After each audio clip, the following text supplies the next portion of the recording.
Hello गाय जय Jagannath welcome to रात family blogger. बहुत दिन पर जगार डोरी आमको लगी से आम पुरी जाइलु। पुरी रे गोटे दिन रहिला पर आम सडन प्लानिंग कलु चिलिका।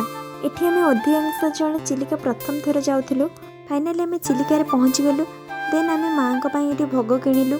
जेहेतु यहाँ मोर फास्ट एक्सपीरियंस थिला सेति मो मन में बहुत एक्साइटमेंट सो टिके नर्वसनेस मध्य थिला। देन आमर बोट पई एबे टिकट कटा सही गला। आम एबे चलिलु बोट को।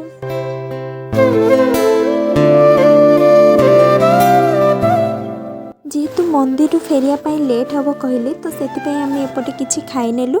तापर आम जार जहाँ किणवार थिला किणाकुणी सारी आम बाहरिलु मंदिर को।